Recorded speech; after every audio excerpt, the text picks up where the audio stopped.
How wonderful to be with you all once again this terrific Tuesday morning. A college professor brought an orange to the class and asked the brighter student, "What is this?" "An orange, of course," the young lady replied. "And if I squeeze it, what will come out?" quizzed the professor. "Orange juice," the clever young lady quipped. "Are you sure?" inquired the professor. "Could I not get apple juice instead?" "No," echoed the student. Why not?" "Well, because it's an orange. Orange juice is what oranges have on the inside." "Aha," exclaimed the professor. "So you can only get what is already inside. Then let me ask you this, my dear friends. When pressure is put on you, when you are squeezed, what will come out? Is it bitterness, rage, frustration, venom that will come out? Or might it be love and forgiveness and empathy, and patience and understanding?" At about 10 p.m. the other night, I had just had an unpleasant confrontation with someone who was always bent on bringing out the worst in me, deliberately, just for sport. And usually the person succeeds, in getting the baser animal in me to rear its ugly head. I'm not proud of it, but look, I guess we all have pressure points which, when squeezed, only the very worst of us spurts forth. It's something to be worked on, not something to be ashamed of. Anyway, this person had been, succeeding in squeezing out the worst in me for years, until that day. That day, I made a choice. I decided to let go. I decided enough was enough, and that life was far too short for me to allow people who don't add to my life to have so much control over it. Now, once I made that decision, an ethereal calm settled over me. I closed my eyes, took a deep breath, and allowed this person to squeeze. I was pushed and probed and prodded and provoked, but all that came out of me was patience and pity. I had changed what was inside of me, changed the contents of my heart when it came to this person. So no matter how hard I was squeezed, I was simply no longer an orange. Therefore, my tormentor got no juice from me. My dear friend, what are you made of? What is inside of you? If someone put pressure on you, what would come out? Are you proud of what sits inside of you, waiting for someone to bring it out by just saying the wrong thing or even looking at you funny? There are some people who say, "I'm with pride." But I just want you to remember that you can almost never control what happens to you, but you can definitely control how you choose to react to it. Jesus said in Matthew chapter 15, verse 18, "But what comes out of the mouth proceeds from the heart, and this defines a person." So maybe we need to stop trying to change the world and just focus on having a change of heart. My name is JoyNews, and you can squeeze all you want. I'm no longer an orange. Good morning, Ghana.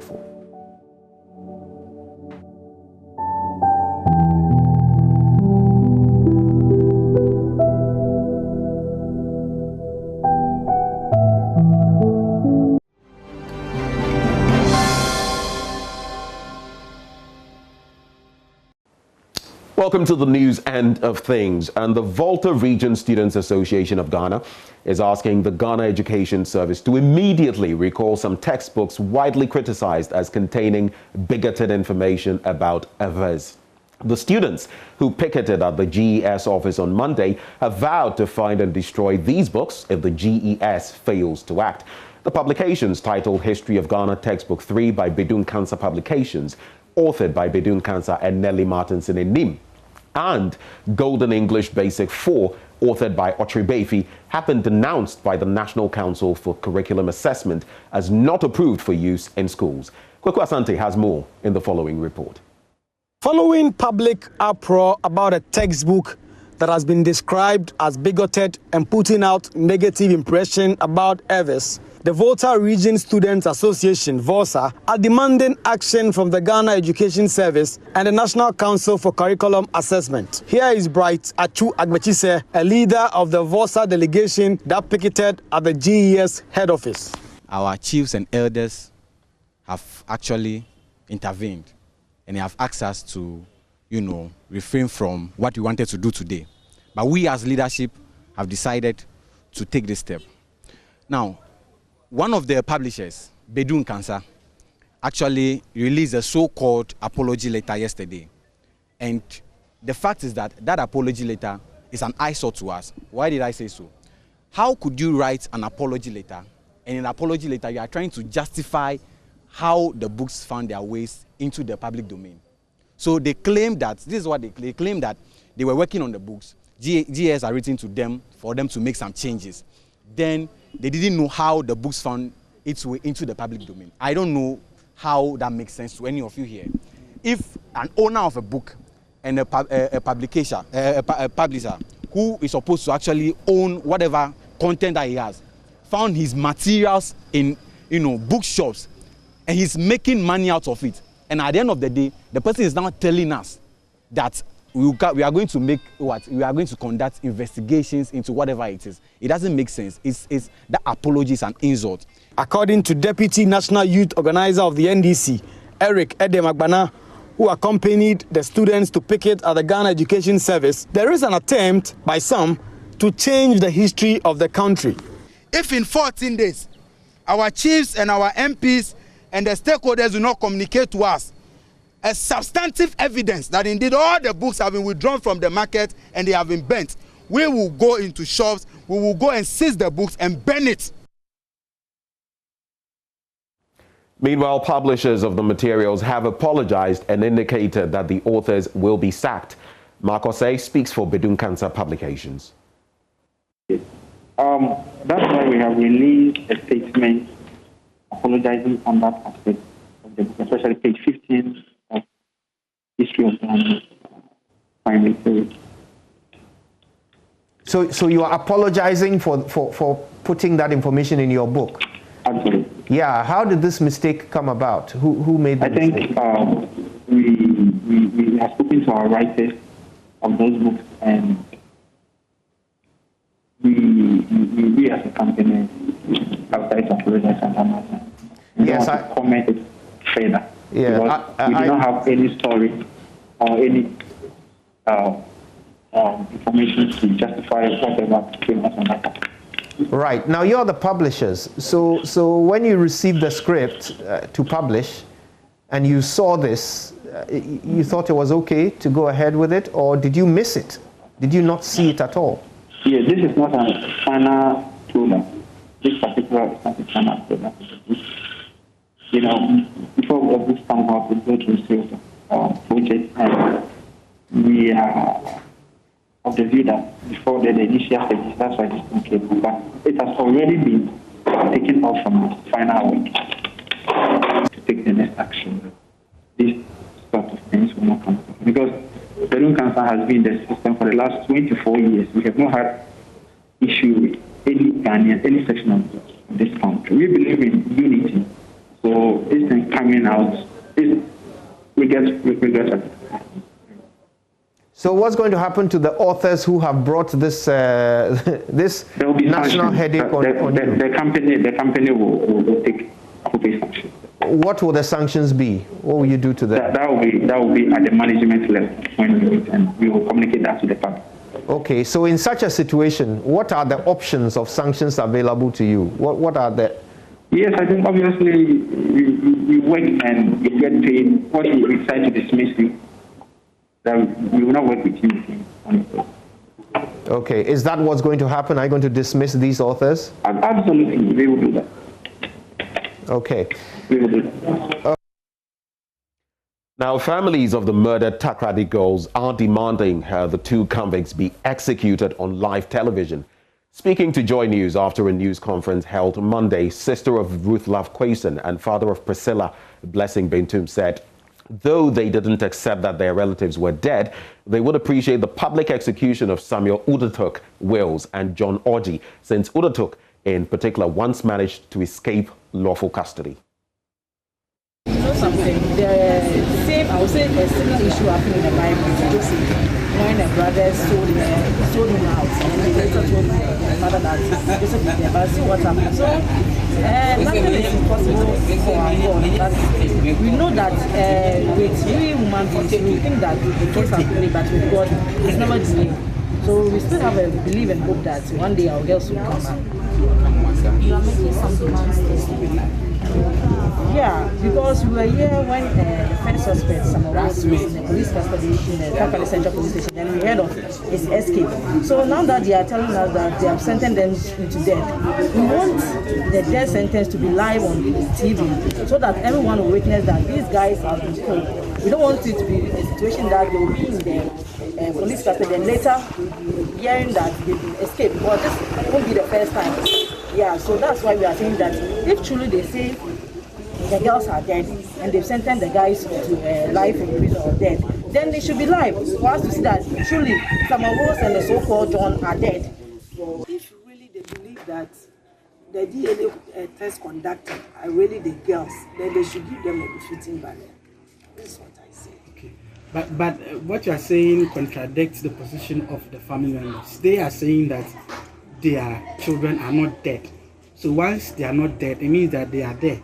It means that asking for a burial means that it's an acceptance that we won't see one. I'm still standing on my feet on what I'm saying, that if the police think that the DNA conducted are that of the girls, then they should give them a befitting burial, a befitting funeral. Is it a funeral? Yes, a funeral. Now, Vice-Chancellor of the Simon Didong University for Business and Integrated Development Studies, Professor Philip Dukwosei, says the university has hatched a plan to ensure all uncompleted and abandoned projects are completed to ensure effective teaching and learning. The university has already set up works in municipal services departments to see to the beautification of the campus, apart from supervising physical infrastructural projects. Professor Osei made the disclosure at the first matriculation of the school, from where correspondent Rafiq Salam reports. One key challenge, the work campus of the University for Development Studies, which has now been granted autonomous status and named Simon Didong University for Business and Integrated Development Studies, SDDU-BITS, faces right from its inception is a deficit in infrastructure. Despite attempts being made by governments to fix the challenge by the award of several turnkey projects at the university that are yet to be completed, thereby hampering effective teaching and learning. Speaking at the first matriculation of the Simon Didong University for Business and Integrated Development Studies, Vice-Chancellor of the University, Professor Philip Dukwosei, stated that the management of the university is aware of the infrastructural deficit, but was quick to add that plans are afoot to fixing them. The university has several uncompleted projects dotted over the campus, which has been abandoned by contractors due to government delay in payment of their financial certificates. The university's management is very much aware of the infrastructural deficits on campus, and therefore working around the clock to ensure that all the incomplete projects are fully executed to provide more office and lecture spaces for effective teaching and learning. It is also imperative to note that management remains on course to pursuing the President's promise to bring on board more projects and resources to make this university a befitting place for effective teaching and learning. We have also set up the Works and Municipal Services Department to see to the beautification of campus, aside the supervising of physical infrastructural projects. The Simon Didong University for Business and Integrated Development Studies was established by an Act of Parliament in 2019 and came into being in May 2020 with its main campus at Wabamau. Professor Philip Dukwosei spoke of new schools and faculties under the university. I am delighted to inform you that SDG UBITS has introduced new schools and faculties by realigning programs under appropriate schools. Our programs accreditation has been renewed by the SWAL National Accreditation Board. Many others, including law, ICT, and hospitality and tourism, are being prepared and under consideration by the Ghana Tertiary Education Commission. Have you ever wondered where the geographer who played a critical role in getting Ghana's map in place is from? What about Dr. James Kwadwo Aggrey? Well, in our Ghana Month series, Richard Kwadwo Nyarko takes us to Anamabo, one of the places of historical significance in Ghana, to tell the story of these great icons in the country's history. Dr. Kwadwo Aggrey, Nana Amonu the fourth, and then the last one, George Ferguson. These individuals are all indigenes of Anamabo. These people contributed beyond Ghana and Africa. Victor Sejisi is a site manager for the Anamabo Memorial Garden. In this garden stands 3 great monuments beautifully sculpted. Dr. James Kwadwo Aggrey, George Ferguson, and Nana Monu IV. These 3 individuals are all indigenes of Anamabo.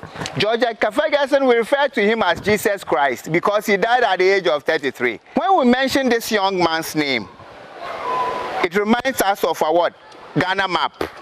He was assigned by the British to demarcate our borders. When you mention Dr. Kwadwo Aggrey, then you are talking about girl-child education.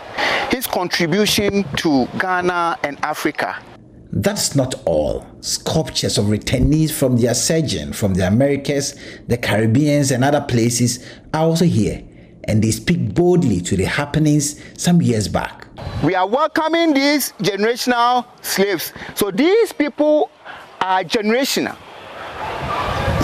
400 years, their mothers, their fathers went through this fort, through the Atlantic Ocean, and then now we are welcoming all of them back. Their back is facing the Atlantic Ocean because they went through the fort, through the Atlantic Ocean. They are coming back. The community folk here are excited about the contributions of Anamabo in the history of Ghana.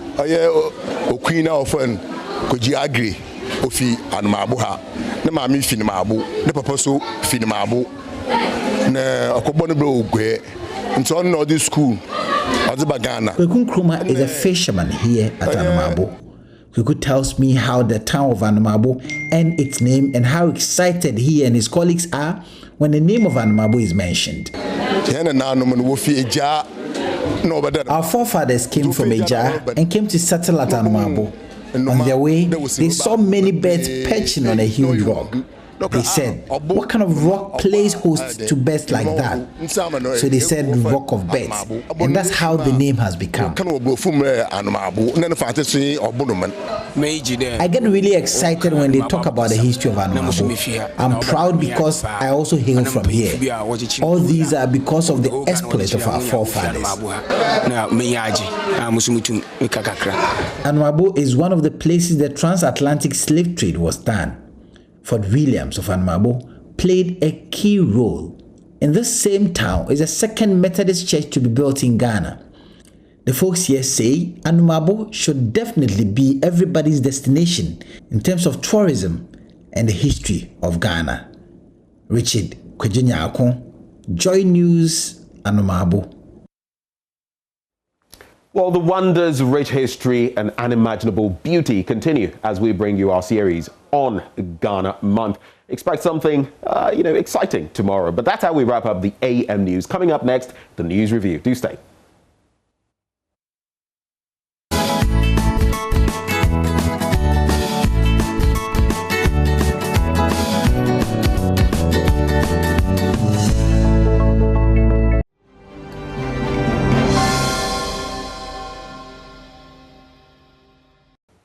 Well, welcome aboard. It's the news review belt of the show. And of course, guess who's here?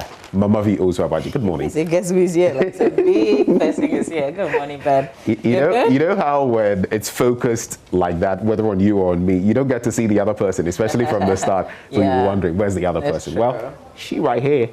Anyway, it's another beautiful morning. It is. It's Tuesday, 16th of March. We're gradually going small. We're marching on to the end of March. And probably one of my greatest disappointments would be out of Ghana month.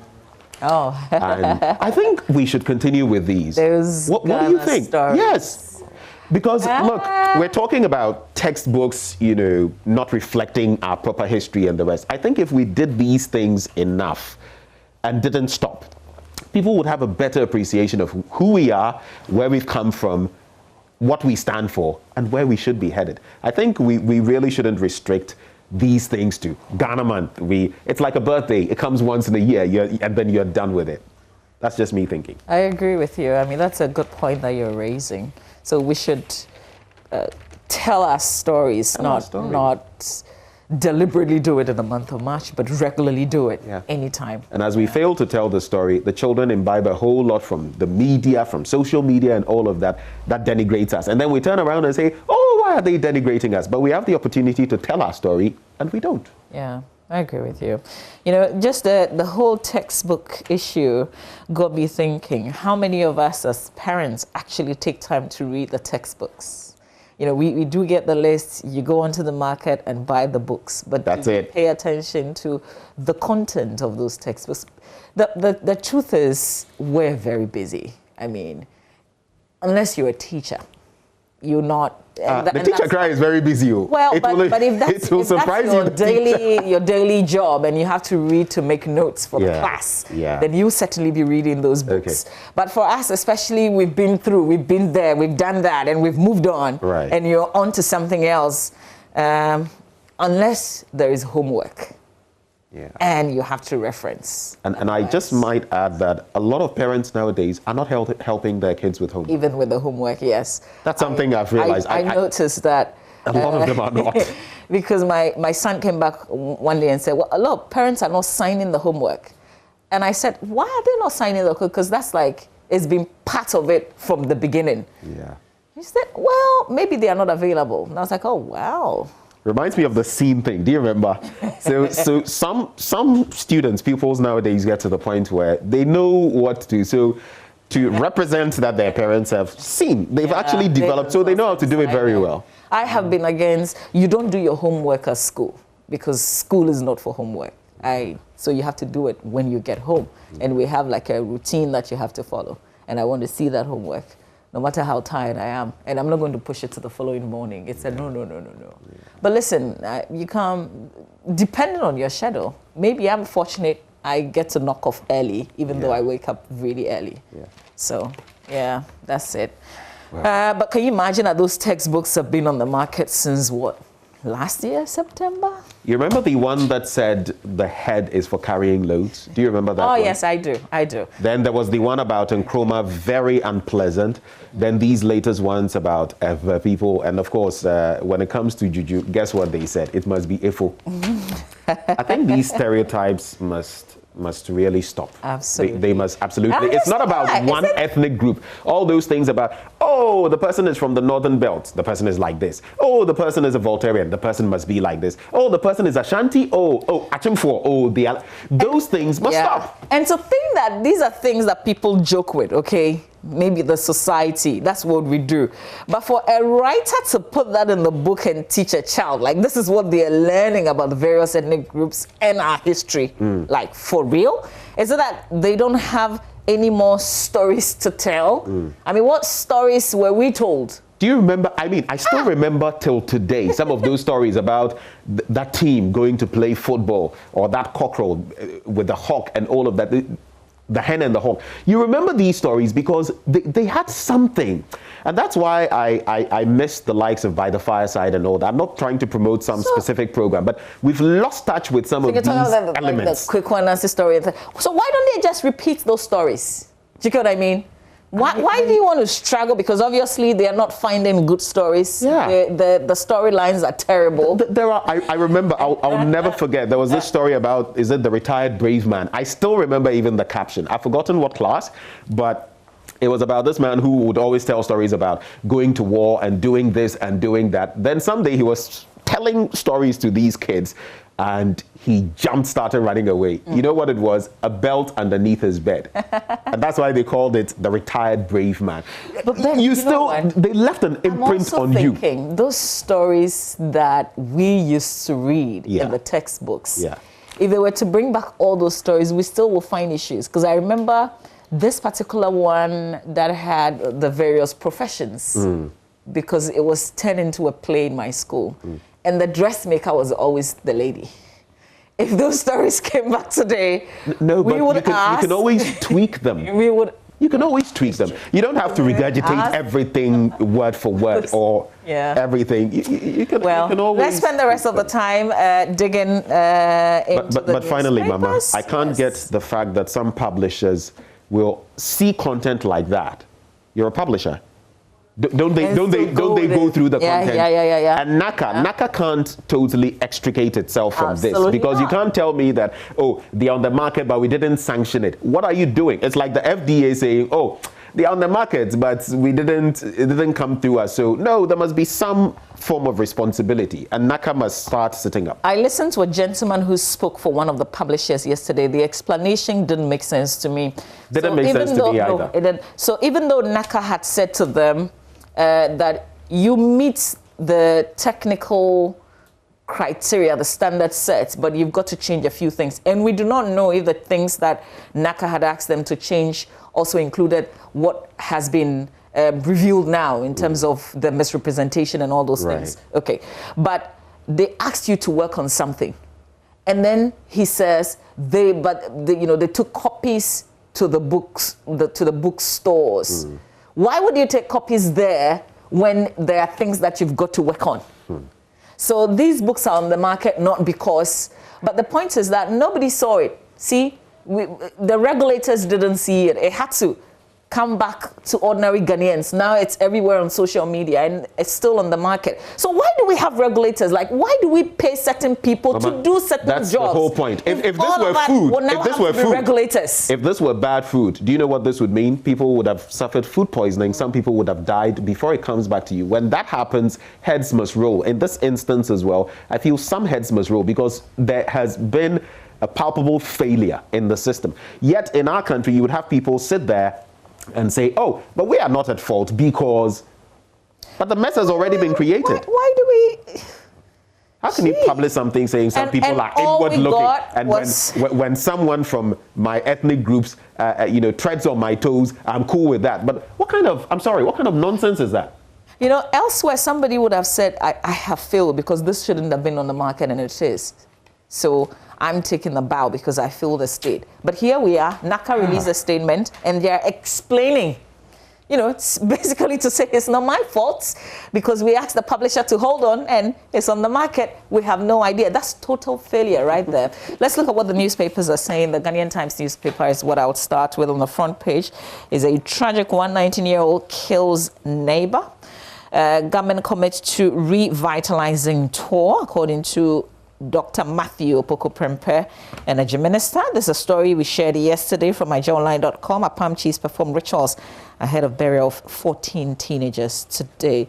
Well, last time we checked, it was 13. One more body has been added. AG and Ministry of Justice to relocate to Law House, according to the Attorney General. But that's not the story that I'm interested in. I mean, that's not the angle that intrigues me. The fact that the Attorney General sat with the Chief Justice and other justices of the Supreme Court to have an open conversation about both sides and the revelations that came up in terms of the real issues that both sides face, I think that's is interesting. And this is Godfred Dame's major, if you like. This is his pet project. I like the... You can call it his pet project. I like the openness. This is the major thing that he's done since becoming AG.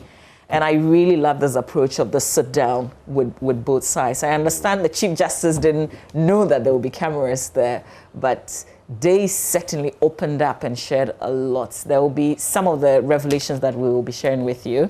But Sunday Nasogli said to begin $127 million power project. It's also another story on the front page. If you go to page 3, well, police arrested Francis Ason, who is 19, for allegedly stabbing Emmanuel Atto Simpson, 21, with a knife at Efiekuma car wash in Bay Takrade.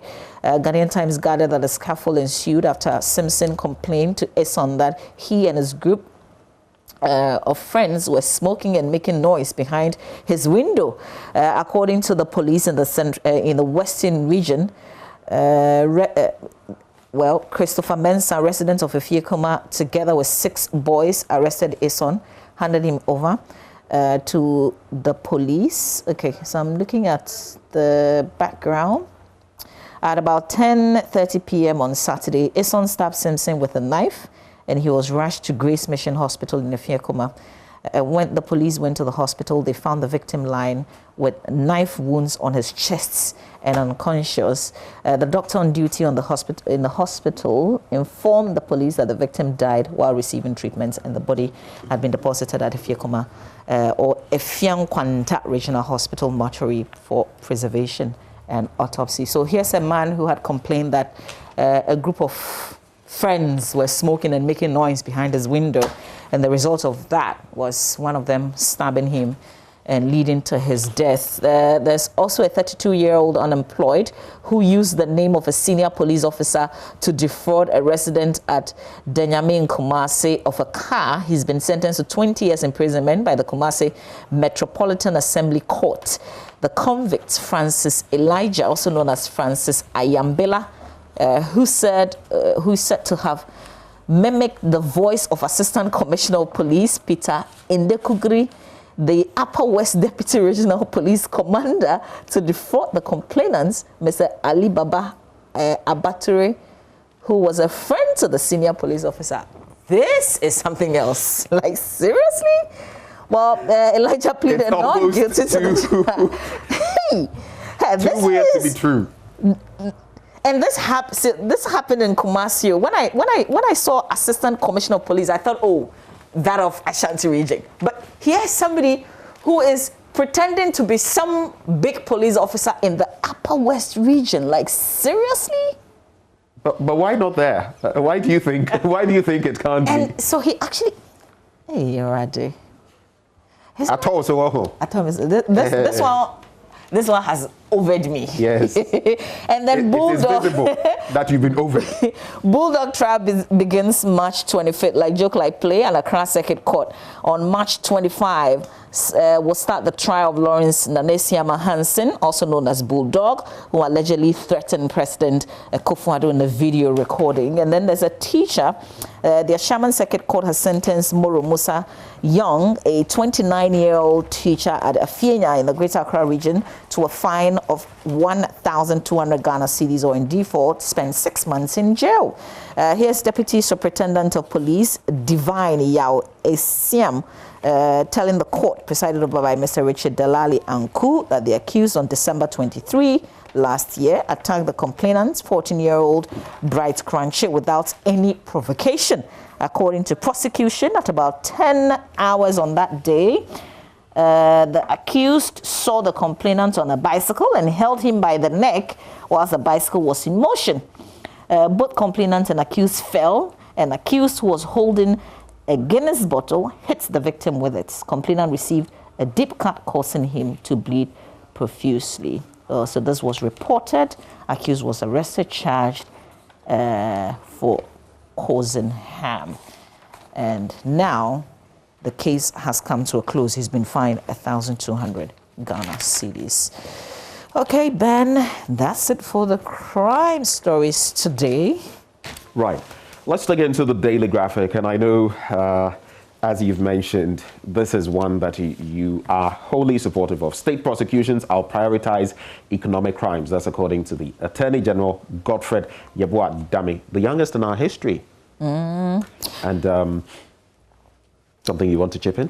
Oh, yeah. You know, the Chief Justice said they should stop sending not so experienced, the young ones to the Supreme Court. You need at least senior state attorneys to be there. But of course, they will tell you that they don't have enough of the people at the... Usually you would have certain lawyers that go to the Supreme Court, not just any lawyer. So that's what the Chief Justice, one of the things that he said. But also this issue about some court officials actually, changing and coming up. So let me put it this way so all of us can understand. So imagine that there's a case, say, in a circuit court in Takrady, for instance, and there's an appeal somewhere else, maybe in the central region or even in Accra. The complaint is that some court officials would make up some of the details in these court documents just for the appeal to go through. So somebody's been convicted, and also because things are not digitized, and for a state, if it's an issue of a person or the state against a person, there will be a different prosecutor in, say, Accra doing the appeal. So falsifying documents, falsifying documents and changing details of that, just so a person's case could be changed when it gets into our system has advanced. We've moved from missing dockets and all of that to, in our justicial system, we've had all of these problems. But I think as we go on, we're getting past the hurdles, and I'm sure with... But this revelation really scared me, because if people can falsify documents and change the course of justice, if you like, in a case that's already been dealt with elsewhere and it's traveling somewhere else so that they can change the outcome of it, then that's really dangerous. But justice, I mean, it all boils down to the same thing. For a long time, justice has been, I don't want to put it in these terms, but it's been compromised in many ways. Even in some ways, it's been, maybe I shouldn't say that, but I'm sure you know where I am heading. I don't want to scandalize. I just like the openness of it. The Chief Justice didn't go alone. He went with Justice Doche, Bafo-Boni, there was Mafo-Sao, and they all had some things to say, even though they said the Chief Justice said it all, but they still added a few things to it. And I like that very much. I really do. Oh, beautiful thing there. Mama has succinctly put it together, so I'm not even going to touch that story. UCC engages 3 prison inmates as facilitators. Investigate inappropriate textbooks. It's something I'll delve into on page 16. And then my friend Ben Nunu Mensah re-elected GOC president, Ghana Olympic Committee. Let's check out this one. On the international front, 4 arrested over missing president rumors. Guess what is happening in Tanzania? Police in Tanzania have arrested 4 people on suspicion, of spreading rumors on social media that President John Magufuli is ill. The 61-year-old ruler has not been seen in public for more than 2 weeks. And Prime Minister Kassim Majaliwa said last week that Mr. Magufuli was healthy and working hard. So for saying that, spreading rumors about the president being missing and all of that, well, the police has descended on them.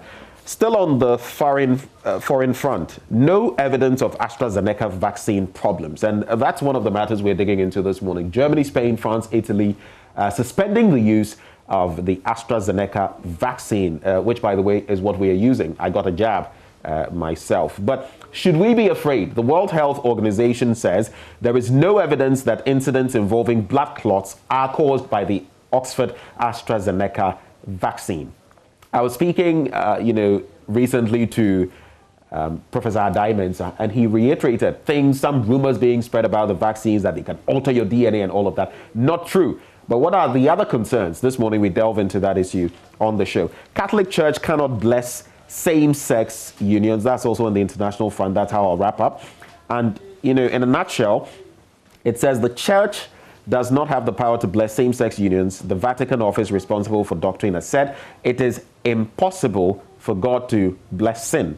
The Congregation for the Doctrine of the Faith, that's the CDF, said yesterday. Of course, you put that side by side with what in 2013 Pope Francis famously said, breaking with doctrinal tradition, saying, "Who am I to judge gay people?" So 2 ends of the divide to look at. On page 13, Two women's rights groups call for justice for Lillian Dejo. Mama V, you've been speaking about her in recent times. And FIDA Ghana and the National Coalition on Domestic Violence Legislation in Ghana, DV Coalition, have commended the Ghana Police Service for the swift arrest and remand into custody of Mr. Prince Charles Dejo by the East Legon Police for allegedly beating his wife to death. According to FIDA Ghana, continuing reports of intimate partner violence signal that advocacy strategies against domestic violence and intimate partner violence by women's rights defenders needed to be deepened to stimulate action by state actors. So that I am wholly in agreement with. Now, I'll just do this and do the investigate inappropriate textbooks. That's what we've been talking about. It's on page 16, and it's a matter of urgency. And the minority in Parliament has been making some requests. A National Democratic Congress Member of Parliament, Mr. Samuel Kudjatu-Ablakwa, filed an urgent parliamentary question and said NACA, the agency under the Ministry of Education with primary responsibility to ensure that standards were met, had failed to ensure compliance with standards since the bigoted publications appeared on the market 6 months ago. So how long does it take NACA to pull back? Page 19, government will complete abandoned projects. Mama, do you see the picture of the person here? Who is this, please? Caretaker, Finance Ministry. And Minister, and his name is? What's wrong with that? Okay, I just had to pause for effect here. I just had to, pause for the necessary. You're bad. No, I just wanted you to read it, so I would pause. I'm still pausing for effect. You see the effect on her? Ghana, Israel to deepen trade ties. That's on page 24. It didn't have the same effect on the speaker, did it? He was actually calling the attention of the speaker. Okay, now pause for effect. Pause for effect. This effect. Today I'm being overed. You know what? Let's do the final newspaper. Front page of the final. COVID-19, Ghana's deaths hit 691 with 3,673 active cases. 2,849 jobs lost due to COVID-19 restored. Thank God. 244 die in January from road crashes. That's the banner headline. Motorcycle crashes rise by 53.02%.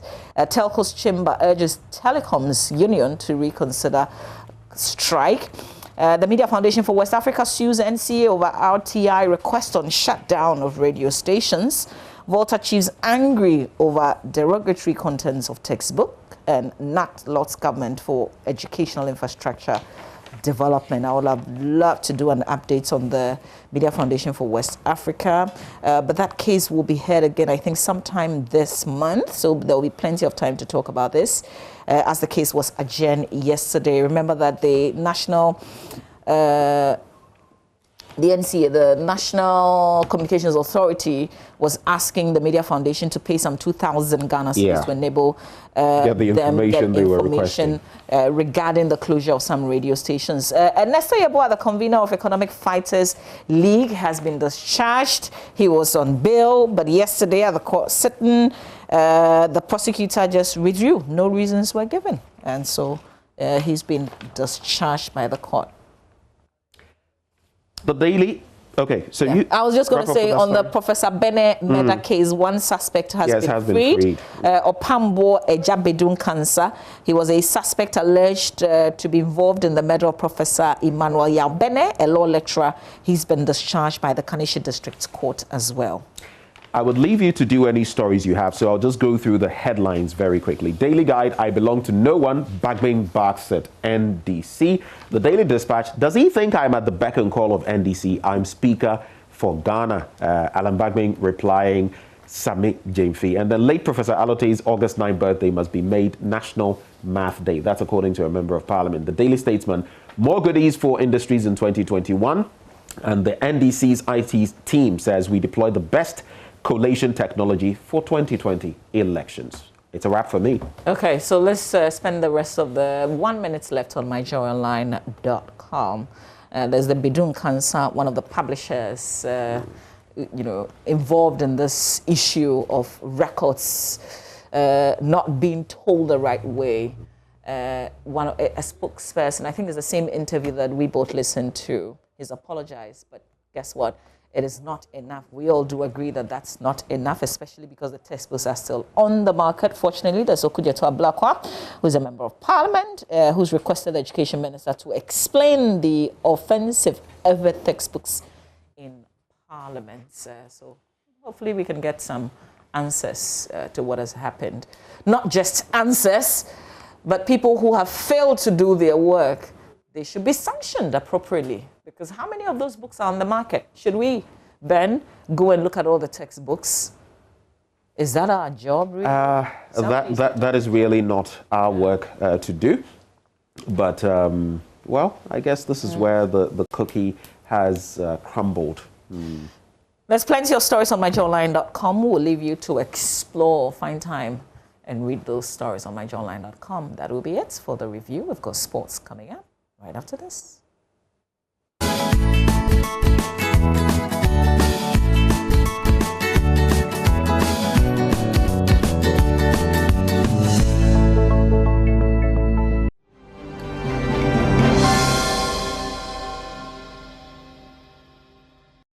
Hello, good morning and welcome to the AM Sports with me, Oreku Ampofo. Well, the big news coming in from yesterday has to do with the GOC elections, and that's the Ghana Olympic Committee who went to the polls, and Ben Nunu Mensah, who was re-elected as president of the Ghana Olympic Committee. Ben, who was the incumbent, polled 35 votes. That's 7 more than his opponent, Richard Apokavi. He says he is committed to ensuring successful participation in the 2021 Olympic Games. And faithfully discharge the duties of the office to which I am about to enter. So help me God. History has just been made, and it has been described as a tsunami by the incumbent Ben Nunu Mensah, whom delegates have given the mandate to steer the affairs of the Ghana Olympic Committee for the next 4 years. According to him, the message he put across to delegates was what made the trick. I think it's, Ghanaians, or I'll say delegates, just decided that, look, election should be about records and achievements and not propaganda and lies. And for me, I think that's what made the trick for not only me, but all the other members who had endorsed my leadership, and I've also endorsed their position on the various positions that they were also contesting. So it wasn't rocket science. It's just achievements and records, and I think that's the direction where we need to go to. Our elections should be based on what you have done, what you can do, your leadership quality, and that is, once we limit it to that criteria, we'll have less and less propaganda and insults and lies in our sports. We need a credible brand, and we need to all work at it. The gentleman who contested Ben Nunu Mensah in these elections is his Secretary General, Richard Apokavi. They had worked together for the last 4 years. Questions have been raised why Richard Apokavi was contesting a man he was working with as one of the leaders of the Ghana Olympic Committee. But he tells Joy Sports his decision to contest is about his operations and believing that he can do a better job when he's given the mandate to steer the affairs of the Ghana Olympic Committee. It's not about the way things should be done. It's about whether I can do it better. The GOC has been helping 4 years in office. I believed, and I still believe, that I can do things better to ensure that sports is developed better. That is the only reason why I stood for the election. And I think that having been there for 8 years, aspiring to be the president to do better, it's natural. It's a natural progression. Ordinarily, that's what I should do, because otherwise, what should I be doing? I've served 8 years, know the whole Olympic system, understand what is happening, apart from my background in my federation. So I think that the best thing to do is see how I can lead the Olympic family so that I'll be able to achieve certain things for this country in respect of sport. In the last competition that Ben Nunu Mensah led Ghana to participate, it was the Commonwealth Games in 2018. Questions had surrounded how the GOC allegedly played a role in what many have described as a disgrace brought onto the image of Ghana. He says GOC had nothing to do with it. However, lessons have been learned. Obviously, I mean, once you make a mistake, and that is why I'll say that we had, done a lot of inquiry there. We'll definitely get better. We'll definitely get better.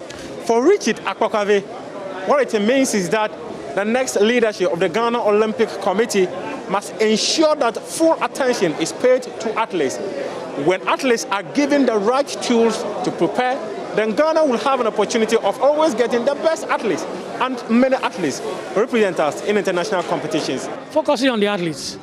If we focus on the athletes, there's no way we won't qualify more people. Look, the athletes we have had a qualifying for the last 2-3 years. Some have qualified, some have not qualified.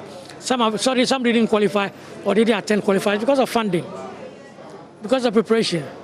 Right now we've qualified for athletes. How are we supporting these athletes to make sure that they perform at the Olympic Games? Those are the things that are important. It is another Olympic year. It is another Ghana Olympic Committee elections. However, the focus is on how Ghana will prepare for the Olympic Games come 2021. For the Games are just few months away. From the College of Science and Technology for Joy Sports, I am Muftar Nabila Abdullahi. A holistic report there by Muftar Nabila Abdullahi. But still on the issues of the Ghana Olympic Committee, Minister of Youth and Sports, that's Mustafa Yusuf, says the success of the committee will have a ripple effect on sport and has called the committee to collaborate with the government and develop sport. The GOC, being an important stakeholder and ally in the promotion and development of sports in the country, government is keen in seeing the progress of the GOC, as its success or otherwise will have direct impact on our country's sports development vision and international image. As the National Olympic Committee of our great country, with a mandate to promote and facilitate our country participation in Olympic Games and other competitions such as the Commonwealth Games, government is even more determined for greater collaboration with the GOC and other federations to ensure successful realization of the objective mentioned earlier. Whatever we do as a government, GOC, association or federation, the ultimate objective for all of us is to develop our sports and represent our dear country well at international competition, especially the Olympic Games, Commonwealth, and African Games. Nations are already preparing for the rescheduled Tokyo Olympics, and in 2023, our country, Ghana, our dear country, will host the African Games. These competitions are special and important for all stakeholders to come together and to ensure that we take the needed steps to reach the desired height of our country in all aspects: preparation, organization, and participation.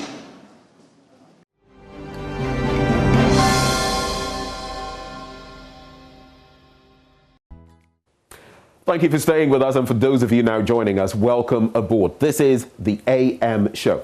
We did promise that we would delve into the matter of some of these levies that have come up. We're going to do that shortly, but before we start, residents in La and adjoining communities are lamenting the delay in the reconstruction of the La General Hospital, which was demolished in March last year.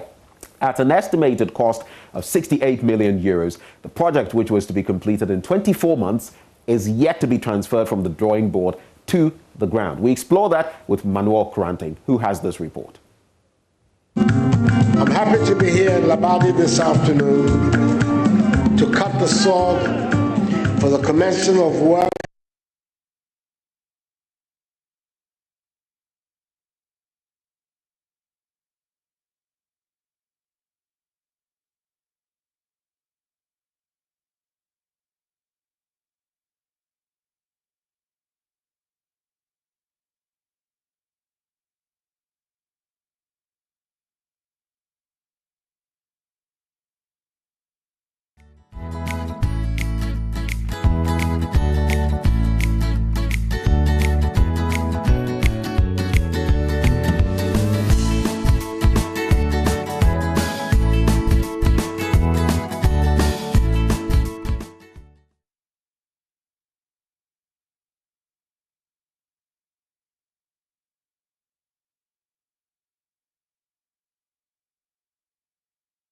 Development of the La General Hospital. Let me at the outset thank the hard work. President Akufo-Addo, speaking at a ceremony on August 10, 2020, to cut sword for the reconstruction of the La General Hospital. This was after the old 5-story facility was torn down in March same year for, among other things, lacking structural integrity. The new building was to be completed in 24 months. A year on, the land has been overtaken by weeds with no contractor on site. The facility, which was formerly known as the La Polyclinic, had for years served communities in and around La, Osu, Teshi and Nungwa. Since it was pulled down, residents here have grappled with the reality of traveling to other facilities to access healthcare. Sarah Okutu has lived in La all her life. Before they were going to demolish it, they came to call those around this community. They asked us whether when they demolish it, it will be okay for us. Because we want a new hospital. So we agreed. But now they came to demolish the thing, and they even said they are coming to start. Up to now, no foundation, nothing. They even put up a signboard that the president said, and people are saying, thank you, Mr. President, for rehabilitation our hospital. But still up to now, no foundation. Just a few meters from the site, there's a raging conversation about the delay of the project. These are pensioners who used to frequent the facility. The impact is great, because now, if we are sick, you go here, just walking distance, you go to the polyclinic. Now, either you have to take her to go to Kolebu, police hospital, 37, or private hospital, or Lekma. And that one, you have to pay transport. You pick her. If it's serious, you pick dropping. Your money will go. That's the most serious impact on our lives over here. There's a lady here. Baba, oh, nika ebi ene pete ni a rush le no. She because of nas akalaya to come traffic ni your mami. Pi. Kanye pi ana abugbe. Negbo. Nika bi ene no na wole ke children na akalete polyclinic. If I survive, they swear the Bible. What is the reason of swearing the Bible? Then they lie. They lie. Me all the time telling God that God is merciful. God is a merciful God. Other than that, one day, all of us will go and you created a different generation. You think government lied to you? You think government lied to you? Lied to you. And the hospital is there. They haven't built it. Why is it that you know that you are not coming to do it at a very elite stage? Why should you break them down? Last one of my friends here, before they rushed them, she died. In the interim, most residents who cannot afford to travel to other facilities depend on the La Polyclinic. The problem, however, is that the polyclinic is severely constrained. Have some form of limited resources to provide for the community. Here we don't have an X-ray machine, not because we didn't have, but we didn't have space to relocate the machine here. We don't have theater here. All the specialties like pediatrics, internal medicine, surgery, and what's the name? Obs and gynae. We don't have all the specialties here. Our bed complement is just about 4 here, as compared to the 167 bed capacity that we had at the old site. We don't even have an emergency ward here, so we can't detain cases over 24 hours. You see, we are now preparing for an emergency. The impact of the situation goes beyond just the cost in transportation to other facilities.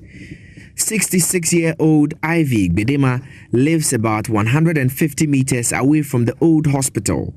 She lost her sister Henrietta Bedema in January 2021 through a medical emergency. She believes her sister would probably still be alive if they got a bed in a hospital. Because just last 2 months, my sister died because she have a heart problem and she's diabetic. So when we went to police hospital, they said there's no bed. So she has to be going every day to take her drips. Last minute when we went, she took the drip, and when she came in the midnight around 2 o'clock, something happened when we took her to police hospital. By the time we rushed her there, she's gone. They're supposed to admit her so that we know what is wrong with the heart, because she was complaining about heart pain. But there's no bed, so there's nothing they can do about it than to take care of her, treat her, and then come back home. So in the midnight, it started again. That's where we realized that something is wrong. They rushed her to the hospital. It's too late. The doctor said she's dead. Supposing the polyclinic is there, they will rush her or they will leave her there till she recovers. But there's no polyclinic, there's no La General Hospital again. So that's our problem. The government should do something about it. Beyond the impact on healthcare delivery, the demolishing of the hospital took away with it the livelihood of vendors who depended on the hospital staff, patients, and their visitors to sell their wares.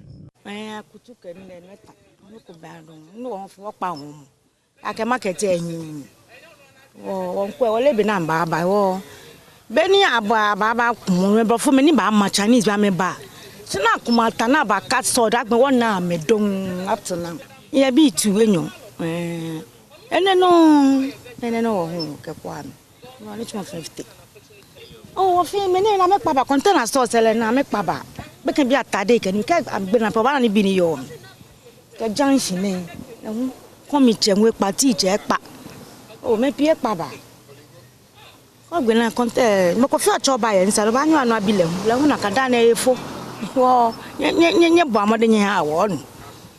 an estimated cost of 68 million euros, the project was to span a period of 24 months. 12 months into the project, this plan is yet to be translated from the artist's drawing board onto the ground. While government continues to give assurances of its workings to bring the project to fruition, the community, and by extension, the residents within the area, are those who bear the brunt of a lack of proper health care. From here in South La, in Accra, my name is Manuel Kranting, reporting for Joy News. And that is it to do with that situation. We're going to keep our eyes on the ball there to ensure that what ought to be done is done, and that we let you know what the latest is on that development.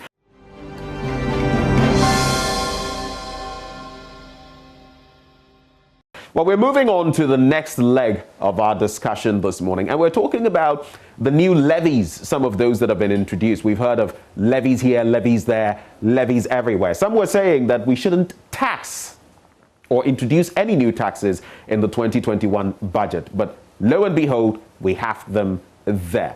Joining us to discuss some of these levies, some of these taxes, and what the way forward is, we're joined by Atta Ahen. He is chairman of CONIWAS, and we also have Dr. Ebu Turkson, economist with the University of Ghana. But we're starting with Atta Ahen for now. Mr. Ahen, a very good morning to you. Thank you for joining us on the AM show. Okay, so we're going to try to connect, ensure that we have Mr. Atta Ahen. In the meantime, maybe we'll bring you some snippets, in case you missed it, of some of the levies that we've actually had introduced in recent times. Mr. Ahen? Hello, good morning, Mr. Ahen. Yeah, good morning. It's a pleasure having you join us this morning for this discussion. Same here. Right. So let's start from your appreciation generally of the 2021 budget statement. I'm sure you've heard of all the levies that have been introduced that are going to affect the ESLA itself as far as how much we pay. It's going to affect fuel prices. It's going to affect how much we pay in terms of the NHI levy and all of that. From a general standpoint, how would you say you felt about the 2021 budget statement? Yes, thank you very much. I think that, like any other Ghanaian, we would have expected that there won't be any additional taxes, especially given the situation we find ourselves in, the complications of the COVID-19 pandemic and all that, the general hardships that Ghanaians are feeling. we felt that, if you impose additional taxes, especially on petroleum products, the multiplier effects on all other sectors will be obvious, and the general difficulties on the average Ghanaian. But I believe that these are perhaps necessary evils to take us out of the difficulties we find ourselves.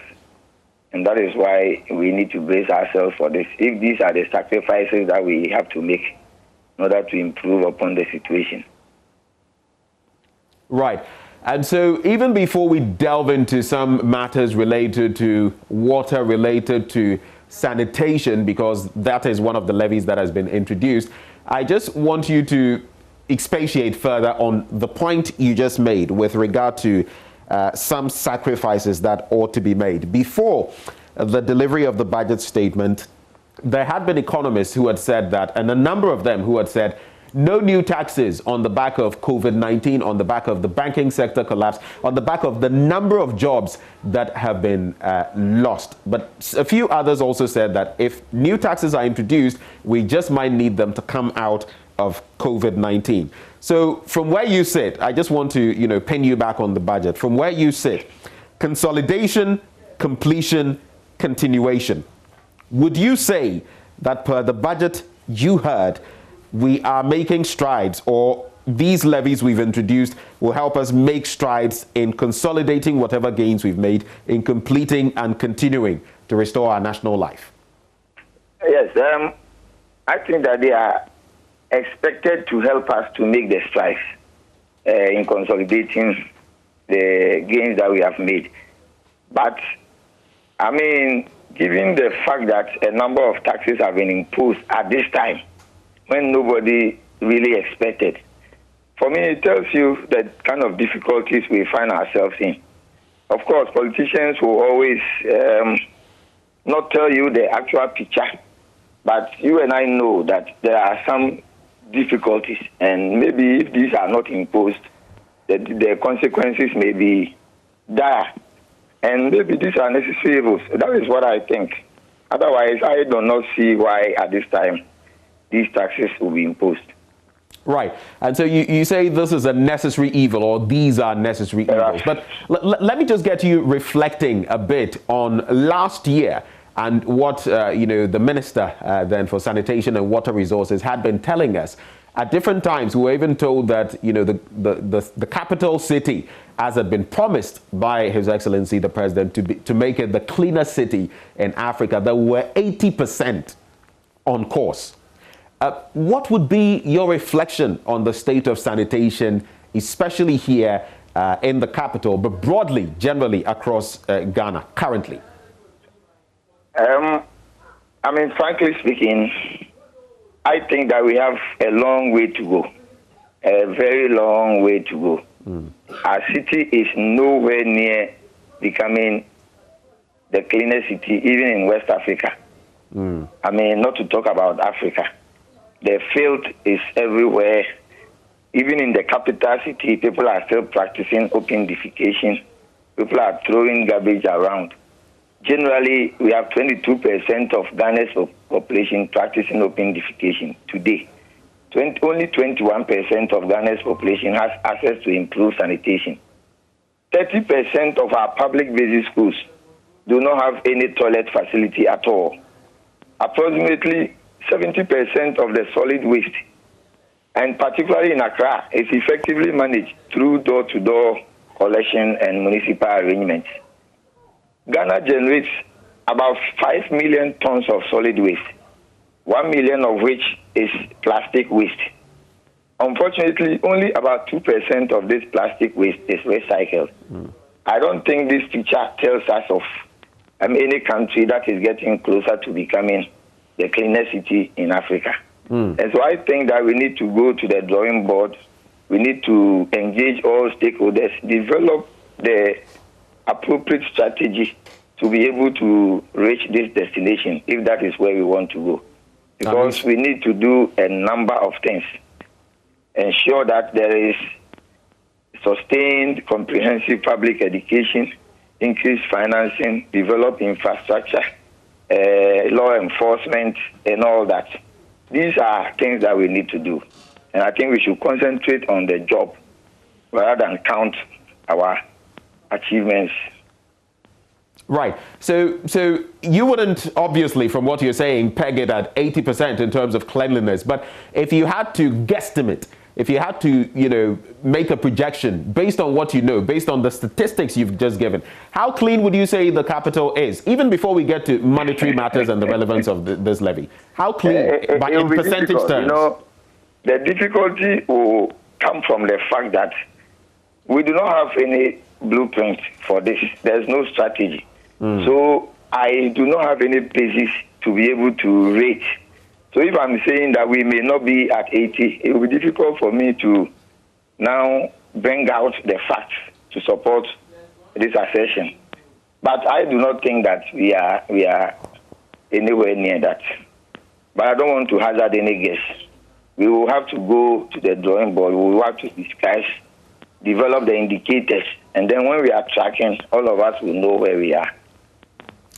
Now, when the caretaker finance minister was actually reading the 2021 budget statement, he spoke about that now famous, or in some circles, infamous 10 Peswa sanitation and pollution levy, which will be incorporated into the proposed fuel levy. And he said this new rate would be charged on the price per litre of petrol or diesel under the Energy Sector Levies Act, or ESLA. We'll talk about some of the other benefits supposed to be accrued by the implementation of this levy. But the question is this what we need at this point in time? We've been grappling with something like open defecation, which costs us many, many hundreds of millions every year. We've not even been able to deal with that. This levy that is going to be placed on the ordinary Ghanaian, is that the solution we need?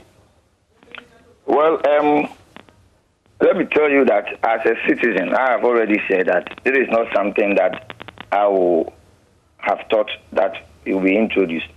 But as a sector practitioner who knows too well the difficulties in the sector, I think this may be a necessary evil.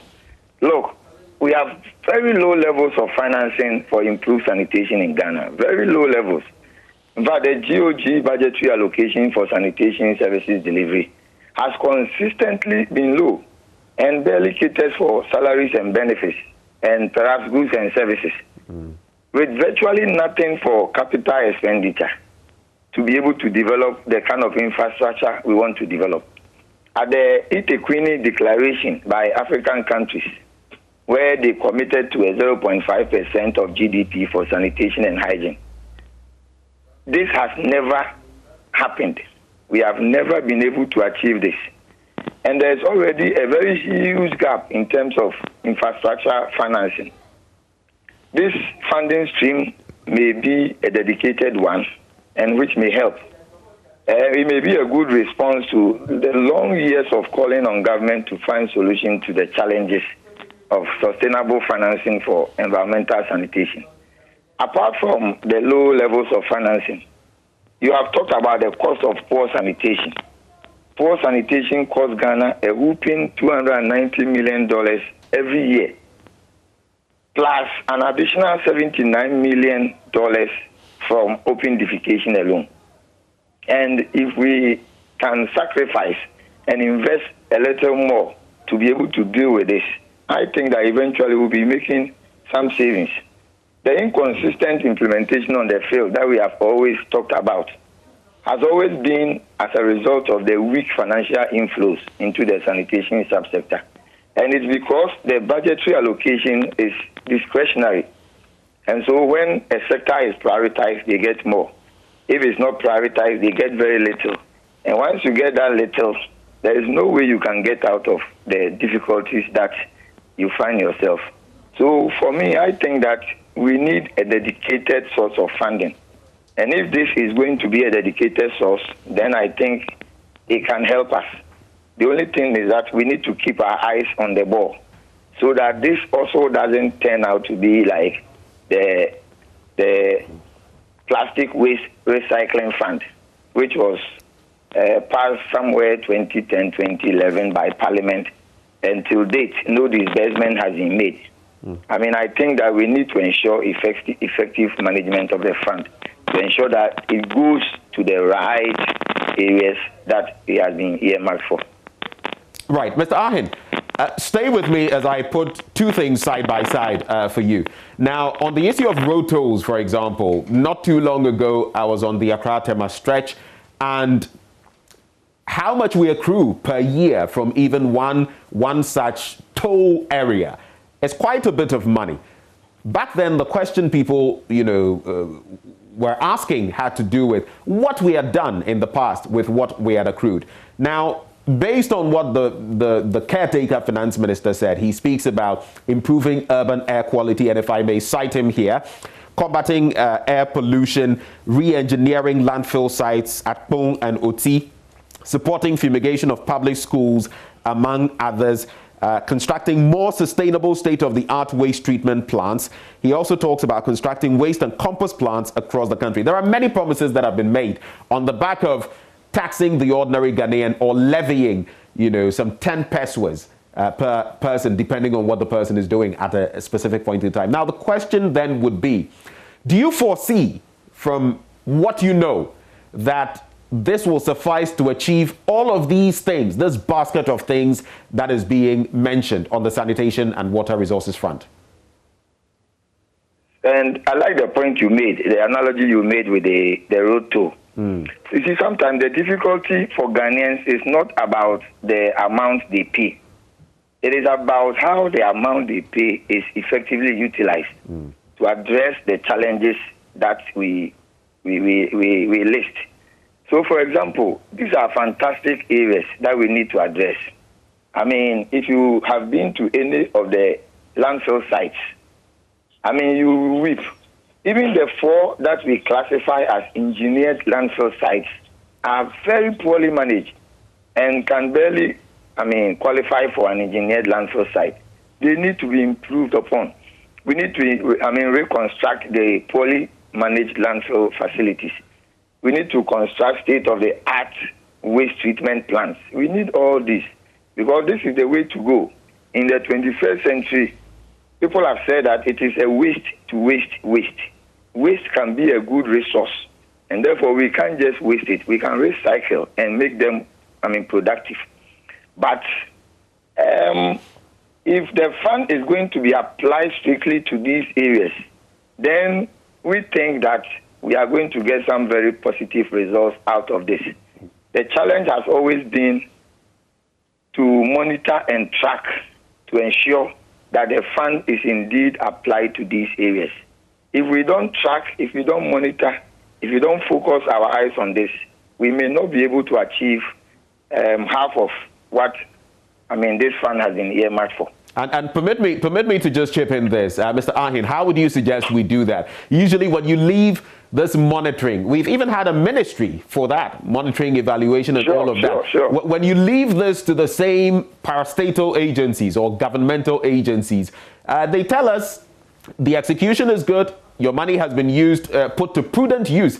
But sometimes, even from the layman's point of view, you know better. So the question then is, what do we do? Do we need more civil society organizations to target this? Do we need a ministry specifically to do that? What do we need to ensure that there is value for our money? Because the levy has been imposed anyway. Fantastic point. I think that is the job that we expected the Ministry of Monitoring and Evaluation to do. And being a state agency, we thought that they will be clothed with adequate capacity to be able to ensure accountability of various ministries. Unfortunately, it doesn't appear that this has happened. Going forward, I think that apart from that Ministry of Monitoring and Evaluation, we need to strengthen civil society. Because, look, civil society can be very powerful if their activities are supported.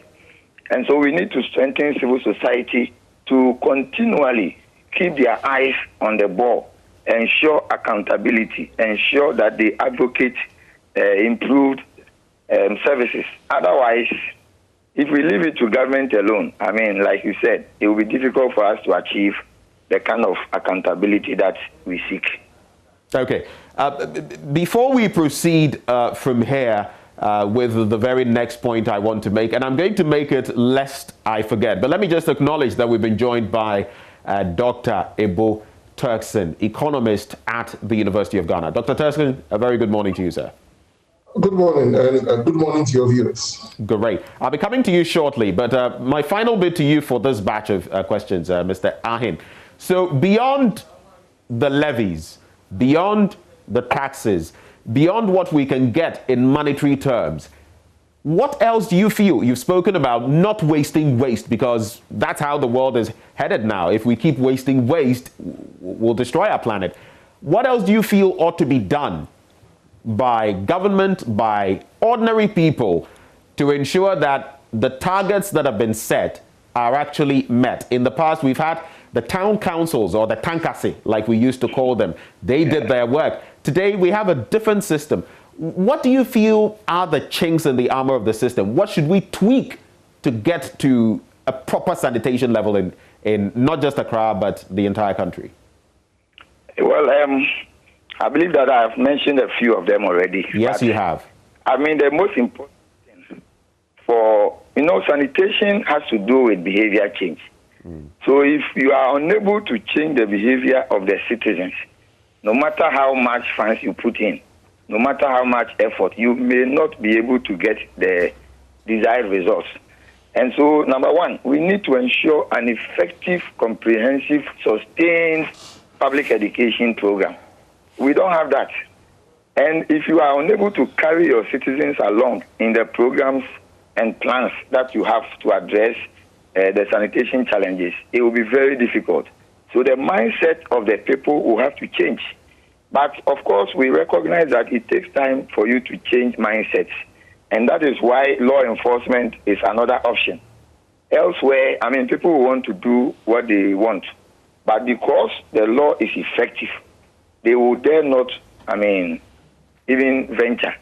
And therefore, we need to also enforce our laws. The bylaws are there. All the metropolitan, municipal, and district assemblies have developed very fantastic bylaws. We need to enforce them and stop these political, social, religious interferences in the work of the environmental health and sanitation officers.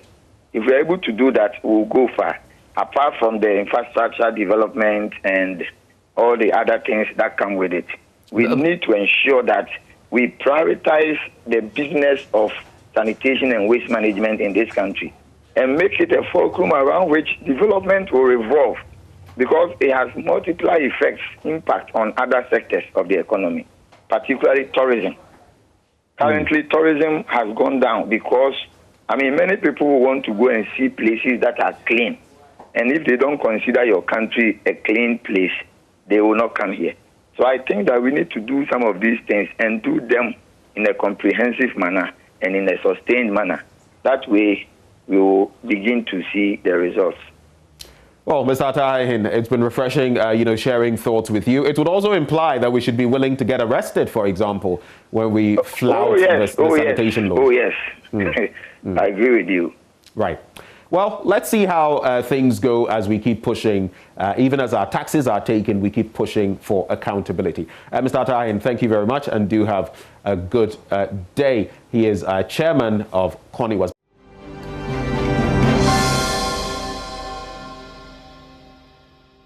But let me now shift my attention to Dr. Ebo Turkson and break down some of the economic figures, the economic jargons that were used. We want a breakdown of those. Macroeconomy, microeconomy. Well, many of us don't even comprehend that. What does it mean to the ordinary Ghanaian? So, Dr. Turkson, let me start with you from this angle. You followed the budget, reading. I'm sure you've dug into it, line by line, paragraph by paragraph. Would you say that this budget, which seeks to consolidate, continue the gains that have been made, is reflective of that agenda based on which it was themed? What is your overall assessment of the 2021 budget? I think the budget, as presented by the majority leader on behalf of the finance minister, was anchored on 5 main pillars that government has over the years been trying to achieve. And this year's budget, which is supposed to be the first year of the revitalization under the CARES program, is seeking to achieve those objectives that has been achieved over the last 4 years. And if you look at the content of the budget, well, you see that the government is trying to achieve or ensure that the strong macro fundamentals that we had before the COVID, it will try to restore that strong macro fundamentals. It's also trying to put in place a robust social system that would protect livelihoods, would also ensure that health and other social services are readily available. The pandemic showed how inadequate our health facilities were. And so the government had clearly indicated that they have an agenda 111 to build 102 hospitals in some 102 districts, 7 regional hospitals, including that for the Western region, and then also go on to build other health facilities. Then the third main pillar of the budget was resource mobilization, which is quite critical. I mean, if you recall in the 2020 budget that was presented in November 2019, one of the main pillars of the budget was the government's intention to equip the Ghana Revenue Authority with logistics and also capacity, human resource capacity, for them to mobilize more domestic revenue. At that time, our expectation was that once we are able to widen the tax net and become more proactive in collecting property taxes, then we're expecting that sooner than later, the resource mobilization through taxation was going to be the main source of funding that was going to drive our development process, or fund our development process. I don't know how far that was done in 2020, but we know the COVID diverted government's attention from some of these laudable initiatives to try to contain the COVID and then support households. But then this year, they have clearly indicated that is what they are going to do. Then also improve our infrastructure. You know, infrastructure is key to the whole development process. If you are going to expand the productive capacity of the economy, we need to invest in infrastructure. We need to provide a very conducive atmosphere for private sector to thrive, and it has to go with both soft and hard infrastructure. And the government indicated in its budget that all projects that have not been completed, we are looking at completing those projects.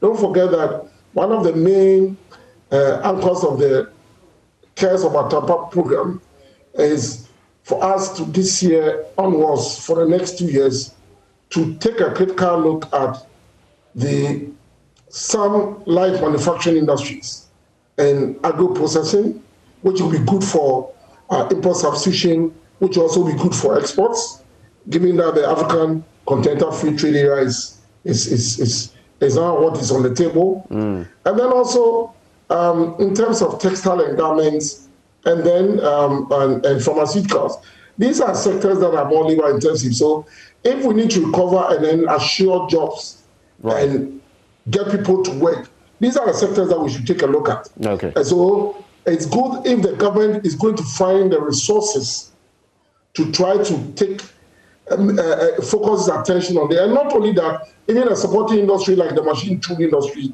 that is needed to support industrialization in this country. Okay. And then finally, they're also looking at ensuring that they anchor human resource development on science and technology. So these are all the critical pillars that we need to change the structure of production in this economy. And I'm excited that our focus is still on industrialization, and this government is looking more at trying to move from primary producing, exporting country to a light manufacturing, or what we call a simple manufacturing sort of industrialization. Okay. And this is critical because not only will it divert some of our attention on imported goods, because we have local subsidies here, but it will also allow us to export to some of these African countries, and that is the way to go. So I think that the budget has content that would get the economy back on track from where it was before the pandemic.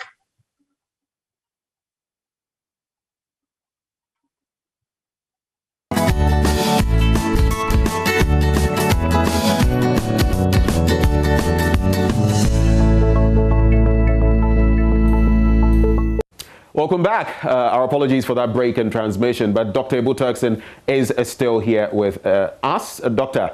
Turkson, a very warm welcome back, and sorry about what just happened.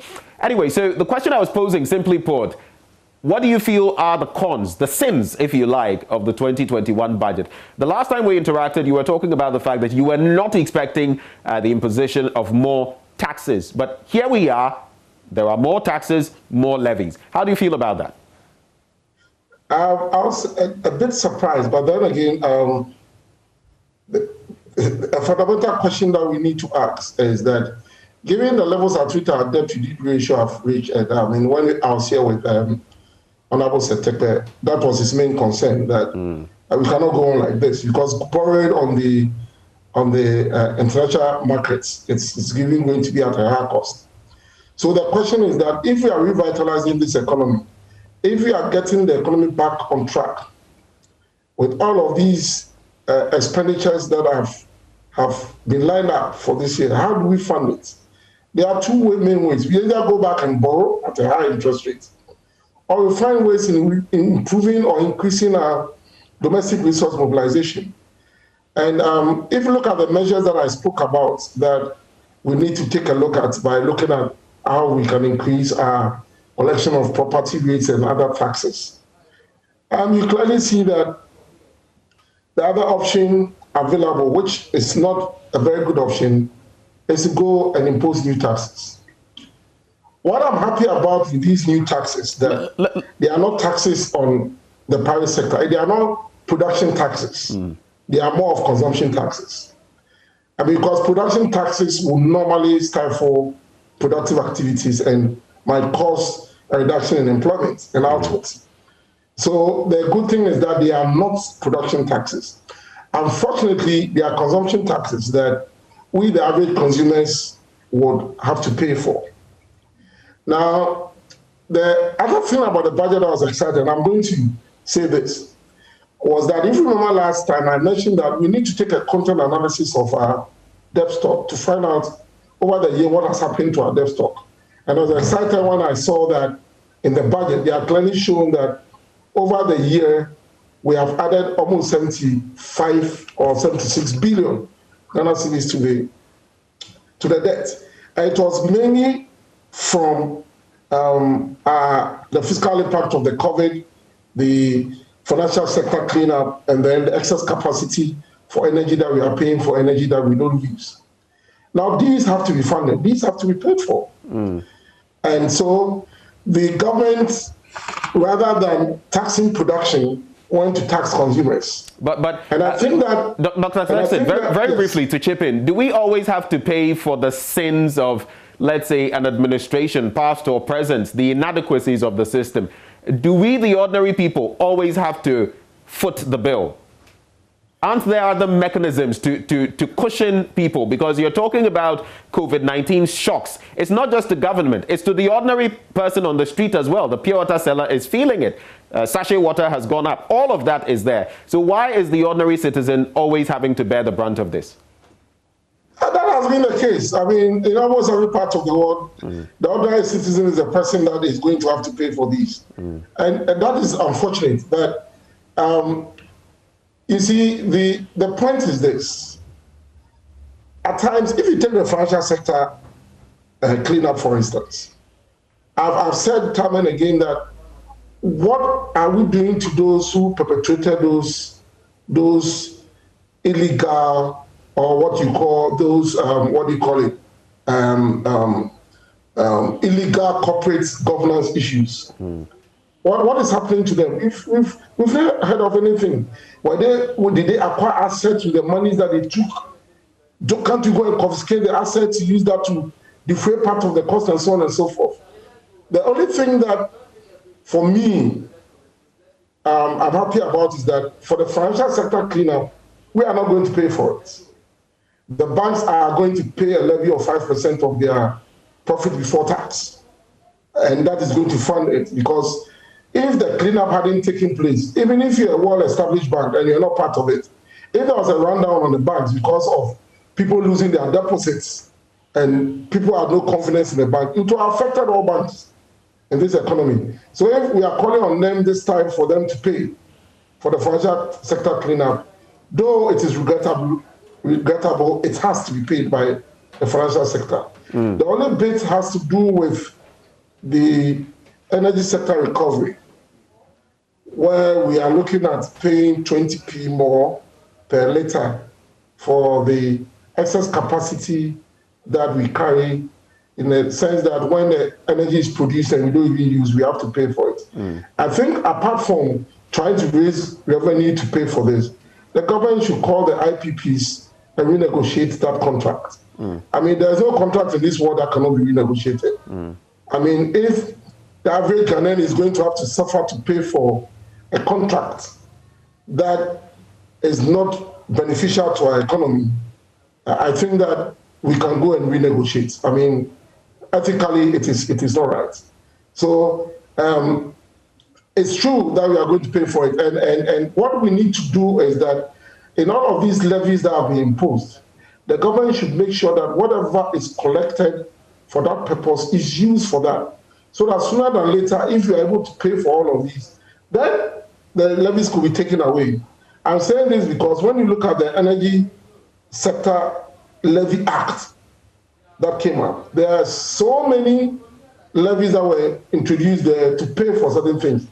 I don't know the status of those levies, whether we've finally paid for them.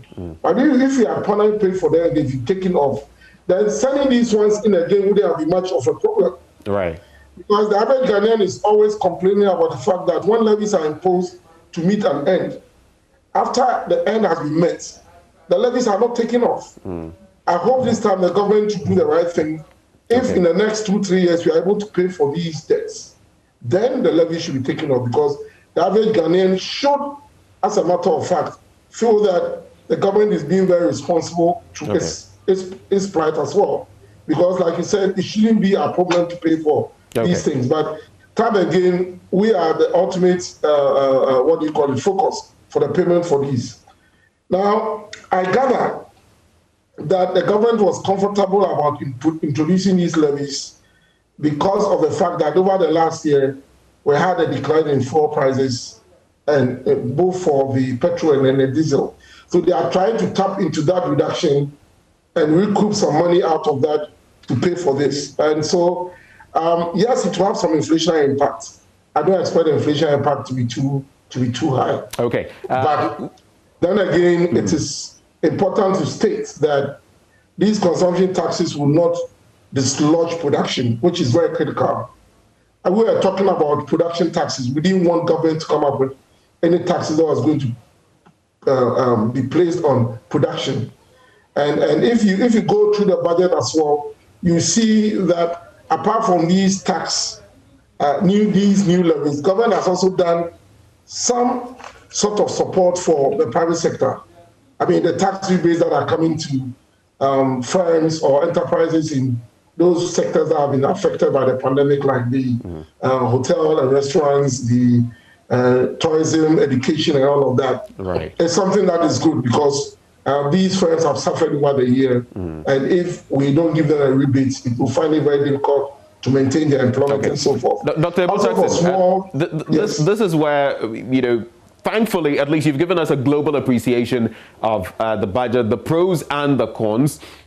We're going to have more time to expatiate on some of these bits, because we can't dig into the entire budget statement this morning. But I would like to say a very big thank you to you, Dr. Ebutaxin, for joining us, discuss this all-important matter. And we're going to have more time in subsequent shows to delve into the matter. Well, moving on, we're going to segue neatly into another aspect of our national conversation, and it has to do with COVID-19. In fact, some of the levies we are facing now are tied to COVID-19. We're also going to have a specific conversation on the vaccines, what they are basically, how we should approach them, and some concerns that have been raised in recent times. I'll be introducing the guests who are joining us this morning shortly, but right before that, let's take a look. Let's watch this.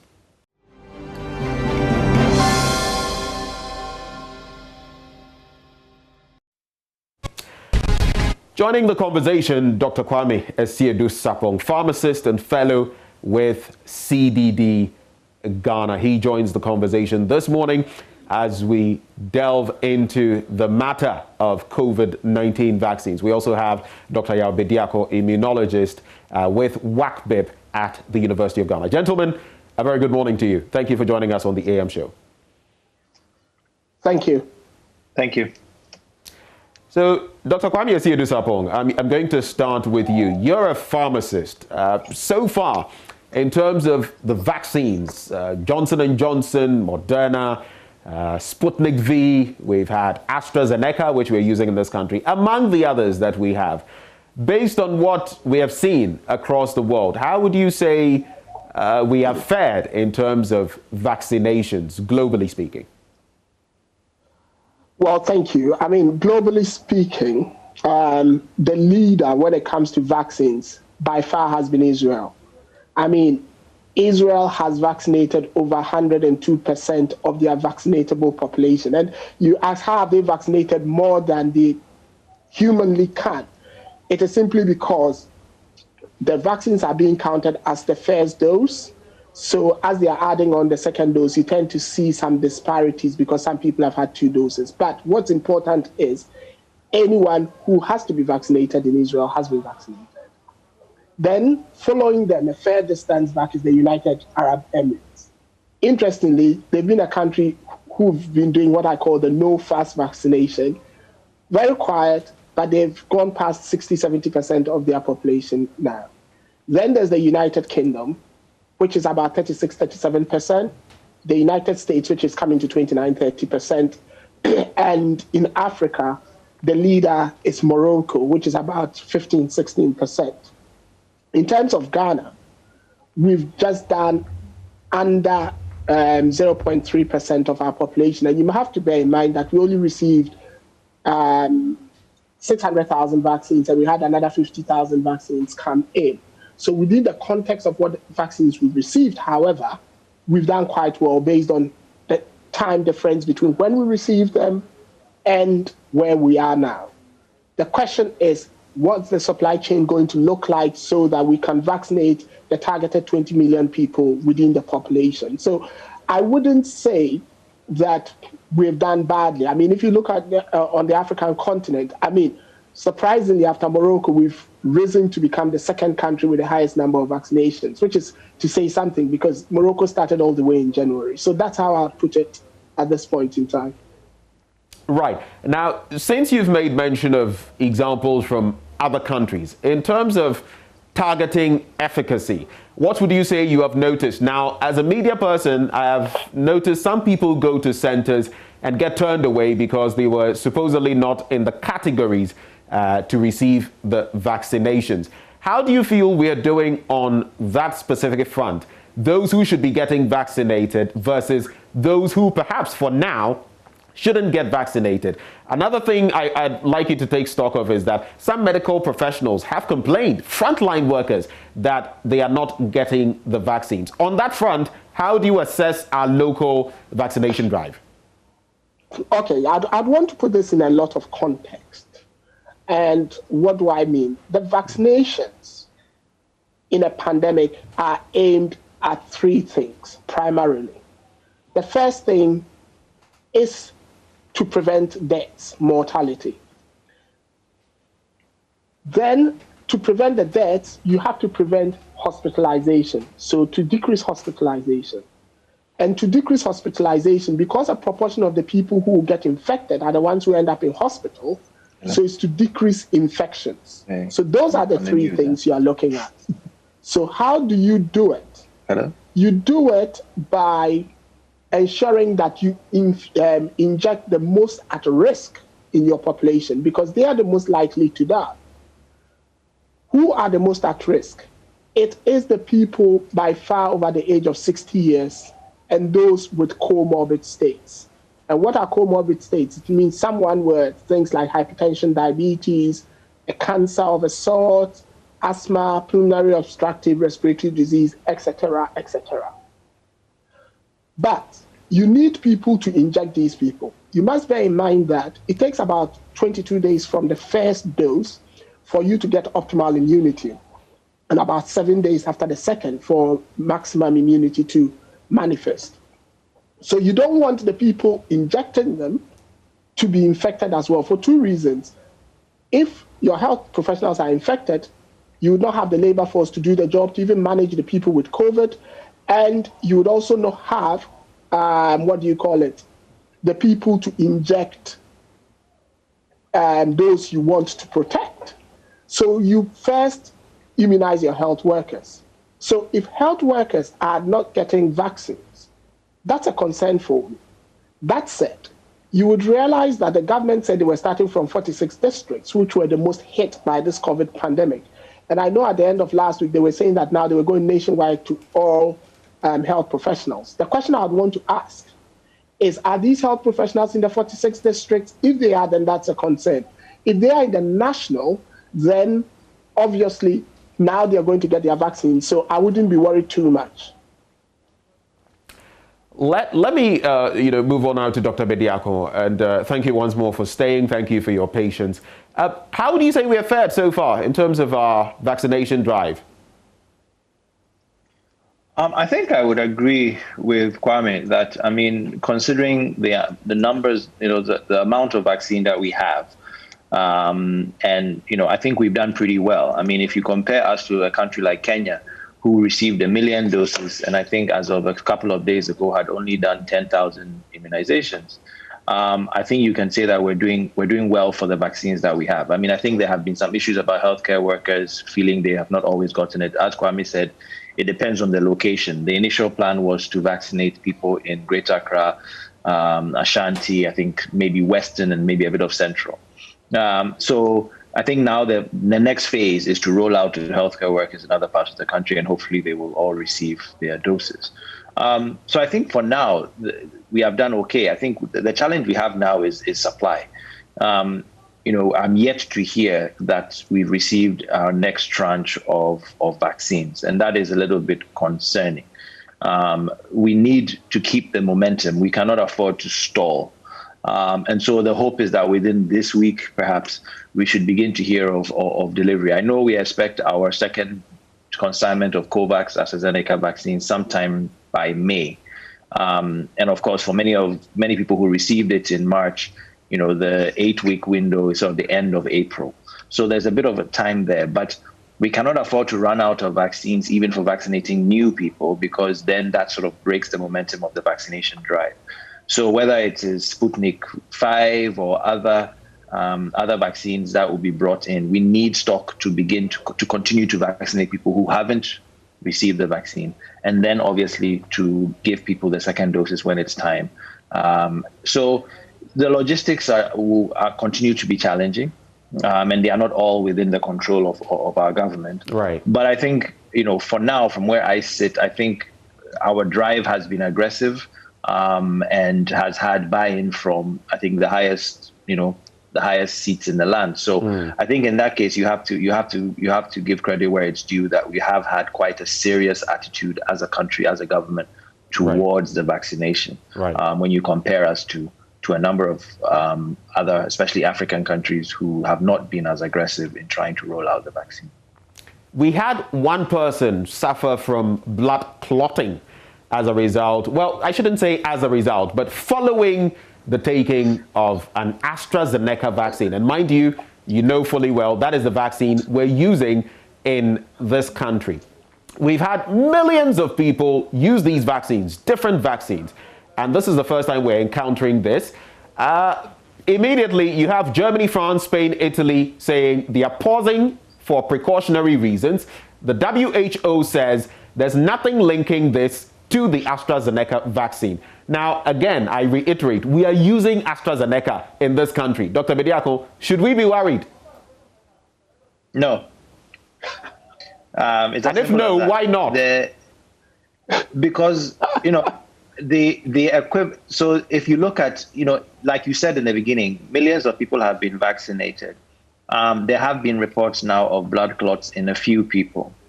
The rate of blood clots in the general population of people who have not even been vaccinated is the same as the rate of blood clotting that you're finding in these vaccines. In fact, I think it's actually higher. The rate probably you're finding the proportion of people who get blood clots routinely, right, regularly in the general population under normal circumstances is higher than the number of vaccinees who have received who have gotten these blood clots. So that would suggest that, unfortunately, these individuals are probably going to get these blood clots anyway. They just happen to get vaccinated. We must remember that this is an unprecedented vaccination campaign. The whole world is going to get vaccinated. So people with all these underlying and other issues that were going to pop up randomly are going to come after they've gotten their vaccine. There is, you have to be very careful when you associate a vaccine with a problem. There has to be evidence, and that's why the WHO has come out and said there's no evidence linking the vaccination with the blood clots. These people were probably going to have these blood clots anyway. The only time you worry is when the proportion of vaccinees having a problem, for instance, blood clots or whatever it is, deep vein thrombosis, whatever it might be, is higher than the proportion of blood clots that you find in the general population who have not been vaccinated. So, in my opinion, Germany, France, they are just completely overreacting. It's rather disappointing. But you have to remember, AstraZeneca is viewed as the UK vaccine. Let's not forget the geopolitical implications. These are the same people who initially said they don't want AstraZeneca vaccine. Then, after data came out in the UK that it's really protective, reducing deaths and hospitalizations in people over 70, all of a sudden there was a mad rush. They were fighting Australia over doses. Now, all of a sudden, they say, oh, we are suspending. It's all, in my opinion, it's all geopolitics. Their own scientists are pointing out that there is no evidence to suggest that there's any justification. Of course, it's politics. We also have to remember politicians like to play to the people. If something has been reported, they want to be seen as being responsible. So they will pause because they don't want people to blame them that, you care about us. It is, in my opinion, quite frankly, it is a tempest in a teacup. There is no evidence that this vaccine does anything besides reduce mortality from COVID-19 and reduce hospitalizations. That data is uncontrovertible. What is debatable, or in fact, it's not even debatable, what has not been proven is the link between the vaccine and blood clots. Think about it. Okay. In the UK, I think there have been 11 million doses of this vaccine given out. And I think there are like 15 or 20, I think globally there are like 20 cases of these blood clot issues out of tens of millions of doses. Kwame probably has, he typically has all the numbers, very, very, but I think I'm in a good range. The point is, the biggest bit of data that we can point to is the fact that the rates of blood clots in the general populace, independent of vaccination, is probably even higher than the rates of blood clotting in people who have received the vaccine. So that would suggest that there is no link between the vaccine and the blood clot. To me, it's the equivalent of I got a vaccine and I got hit by a car, and now I blame the vaccine for getting hit by the car. That is independent. They are not linked. Okay. Let me come to Dr. Siedu Sapong on two very quick matters. They are tricky matters, but I'm hoping you can address them very briefly. One would be, I've heard that even in the way of injection could cause, clotting in somebody, which could trigger the entire system. So what are the major causes of blood clotting ordinarily, under ordinary, circumstances in a human being? And secondly, if Dr. Bediako is saying that these countries have overreacted, if, God forbid, we start seeing cases here in Ghana of people, suffering blood clotting, maybe passing on, would that be a signal for us to go down that same road, or should we be more patient? Okay, thank you. I'd address the second one first, because I'd want to tie what I said with what Yao said. And I've got the data like Yao said, because yesterday there was a Medicines and Health Products Regulatory Authority review of what's called the adverse effects post-immunization data. And I'm saying this because there's a lot of interesting things that points to the politics. If you look at the AstraZeneca vaccine, so far about 10.3 million doses have been given in the UK. That is the data. 70 million has been given, but the data they were reviewing was 10.3 million. 35 of those people have had the possibility of a clot. Not all of them have had a clot. Some of them have had decreased platelets because they've got blushes on the skin, they've gone in and a test has been done, and they've been shown to have decreased platelets, which is a precursor to the possibility of having a clot. That is 0.000035%. Listen to this. 0.5035% of the people vaccinated. That is the probability of that happening. If you get vaccinated, it's 1 in 350,000. Right? Okay. In the same population, for Pfizer, in that same 10.3 million also for Pfizer, 22 people have also had that, which is 0.5022%. That's the UK data. Strangely, nobody is talking about Pfizer giving that. And that's why I said I would answer the second question first, because that would go into why clots could happen if someone had a vaccine. So what I'm trying to establish is it's happening with Pfizer, it's happening with AstraZeneca. But no one is talking about Pfizer there being possibility of. And you attribute that to the politics? Yes. So let me move down further. So I've established that it's happening in all the vaccines. More importantly, if you look at the dossiers with which they applied for licensure, every single vaccine manufacturer reported the possibility of clots during their clinical trials, but they were not statistically significant. Every single vaccine manufacturer. The latest one being Novavax, which is now just going through licensure. Johnson & Johnson reported it as well. So let's not kid ourselves. All the vaccines did it.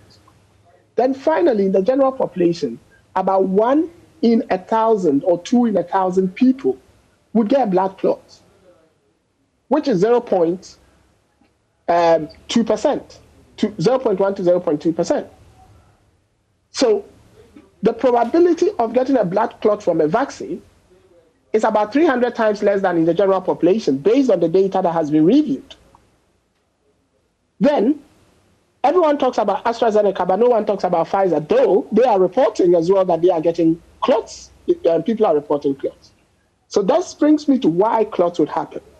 And before you get to that, very briefly, if we're having all these reports across the vaccines, then does it not tie into the fact that the vaccines could be causing the clots? No. And that's why I am saying that, look at it, 0.05035%. If you are walking on the streets going to buy your banku and tilapia, is 0.2%. But Doc, the fact that something is negligible does not mean that it is statistically improbable. And that is, yes, and that is why I'm going to the second part of it. Because the statistical significance is important. If you bought a bottle of paracetamol now, and you see the side effects being reported, they start in 1 in 1,000, then 1 in 10,000, 1 in 100,000, and 1 in 1 million. Nobody working as a regulator or as a pharmaceutical scientist or biomedical scientist would authorize that a medicine should not be approved if based on a side effect that is in the 1 in 100,000 to 1 in 1 million. Nobody would do that. I would put anyone on the spot to tell me any single medication for which it's been discontinued based on such statistics. And are there anyone listening to me as well to take their box of paracetamol, take the leaflet out and look at the side effects and look at the, what do you call it? The liver, the likelihood of liver disease and all that, which is 1 in 1 million, and say that because of that they will not take paracetamol. I don't want to take the papers out, and these are documented. So now let's move to why this can happen. You are injecting. And I'd appreciate it if you could do that in a minute. What causes blood clotting? If you could do that in a minute. You're injecting somebody. You're breaking a muscle. You are breaking blood vessels. It's like getting injured. You'd get clots. So if the person has underlying platelet conditions, they could then get blood clots. That doesn't mean the biological agent. It could be the mechanism by which you're doing it, the injection itself that has caused it. Okay. So point well made. I'll wrap up with you both on your final comments, and I'll start with you, Dr. Yaw Bediako. So looking at all of these matters, what would be your summary comments as we wrap up on this discussion. Vaccines, blood clotting, everything, the way forward. I mean, I would say, there's nothing wrong with being vigilant as you roll out a vaccine. We should continue to be vigilant in case there are side effects that are unexpected that would concern us. But I would say that right now, blood clotting should not concern us. As Kwame has laid out, the chances of a blood clot happening to you as you walk down the street is far greater than the chances of getting a blood clot as a result of the vaccine. The chances of getting COVID-19 as you walk down the street are far, far greater and far more risky than the chances of getting a blood clot from the vaccine. And so the cost-benefit analysis, let's not forget that we are not getting the vaccine just because we feel like it. We're getting the vaccine because there's a disease that could potentially harm us that we are trying to prevent. And so we should continue to strive, if we have not already been vaccinated, when it's our turn to take the vaccine. We should keep an eye out for the reports and obviously, assess the data. But we mustn't forget also that there are a lot of factors that go into determining how these things are messaged. And we should try to cut out all the politics and the noise and focus purely on the data. Okay. I think Kwame made a good point. Pfizer is a German vaccine. Why are the Germans not stopping Pfizer? Why are they stopping AstraZeneca? I mean, sometimes we have to pay attention to some of these things. But I think in general, let's get vaccinated. Let's hope our government can get more vaccines in, and let's get COVID-19 behind us. Wrap-up comments, Dr. Siedusapong. I'll wrap up by saying that if you get COVID, 1 in 6 people who are hospitalized get blood clot irregularities. So for me, that is even more scary, and that leaves a long-term problem compared with even this remote likelihood we are talking about. So as it stands now, getting vaccinated is a no-brainer. The final thing is the WHO and the European Medicines Agency are both holding meetings today and on Thursday to get to the bottom of all this.